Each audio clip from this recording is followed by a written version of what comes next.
अस्सलाम वालेकुम बच्चों, एक नए टॉपिक के साथ मैं एक बार फिर आपके सामने हाजिर हूँ और हमारा आज का टॉपिक है perimeter of a triangle.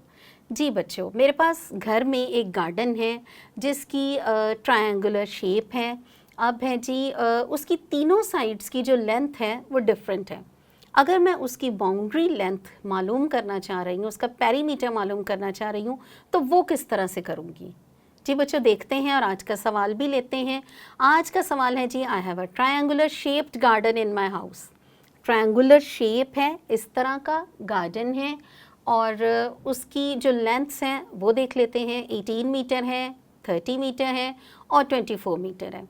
Find perimeter of the garden. हमें क्या मालूम करना है? पेरीमीटर ऑफ द गार्डन, कि उस गार्डन का जो ट्रायंगुलर शेप में है उसका पेरीमीटर कितना है। तो सबसे पहले हम क्या करेंगे, लेंथ जो है वो लिख लेते हैं। 18 मीटर है हमारे पास, जो लेंथ आ रही है वो है जी 18 मीटर। 24 मीटर भी है और 30 मीटर।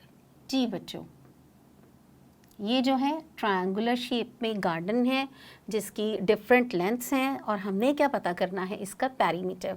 तो इसका पेरीमीटर कैसे पता करेंगे? हम लिखेंगे perimeter of a triangle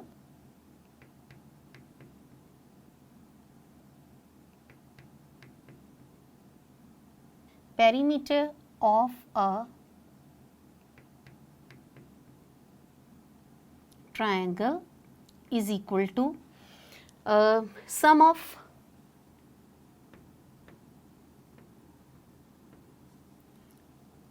lengths of all side. Very simple.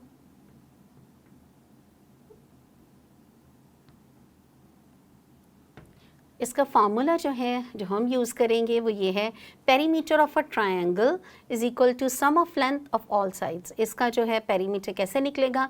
जब हम तीनों साइड्स की जो लेंथ है हमारे पास उनको प्लस करेंगे, उनको ऐड करेंगे। उसको हम जो है वो कोई नाम रख लेते हैं। सपोज़ जो हमारे पास 18 मीटर है उसको हम करते हैं, वो हमारी साइड आ गई A। 24 मीटर जो है साइड, उसको हम कह देते हैं स्मॉल b। और जो थर्ड साइड है 30 मीटर की, उसको हमने दे देना है नाम साइड C। तो हमारे पास ये 3 साइड्स आ गई हैं और अब हमने फार्मूला जो है उसको देखना है, जो कि है perimeter of a triangle is equal to sum of length of all sides. अब पेरीमीटर कैसे निकलेगा? हमारे पास जितनी साइड्स आई हैं सबसे पहले हम उनको क्या करेंगे, उनका सम करेंगे। यानी साइड क्या है? सबसे पहले A साइड, उसके बाद कौन सी है B को प्लस करना है हमने, फिर आ जाएगी साइड C। ठीक है, अब हम A की वैल्यू जो है वो लगाएंगे। A जो है वो हमारे पास है बच्चों, क्या है? साइड A जो है उसकी जो लेंथ है वो कितनी है? 18 मीटर। सो हम लिखेंगे A जो है वो 18 मीटर है, प्लस B किसके इक्वल है? 24 मीटर, प्लस C किसके इक्वल है बच्चों? 30 मीटर। यस, अब हमने क्या करना है, इन तीनों को ऐड कर लेना है।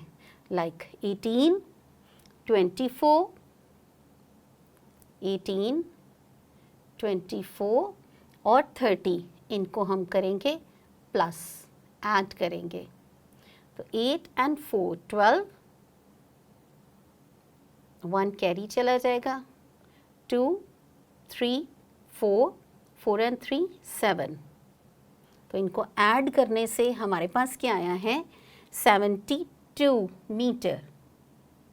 इसका मतलब है बच्चों, जो हमारे पास गार्डन है उसकी जो लेंथ है, बाउंड्री लेंथ जो है वो कितनी है? 72 मीटर। और ये था हमारा आज का जो टॉपिक था, पेरीमीटर ऑफ अ ट्रायंगल का, जिसमें हमने लेंथ जो है पेरीमीटर ऑफ अ ट्रायंगल मालूम करने के लिए हमने उसकी सारी जो साइड्स हैं, 3 साइड्स, उनको ऐड करना है। That is very simple. हमने उनको ऐड किया और हमारे पास जो लेंथ आ गई वो आ गई 72 मीटर। सो आपने ये याद रखना है और इससे रेलेवेंट जो क्वेश्चंस हैं उनको अपनी कॉपीज़ में सॉल्व कर लेना है। आज के लिए इतना ही। अल्लाह हाफ़िज़।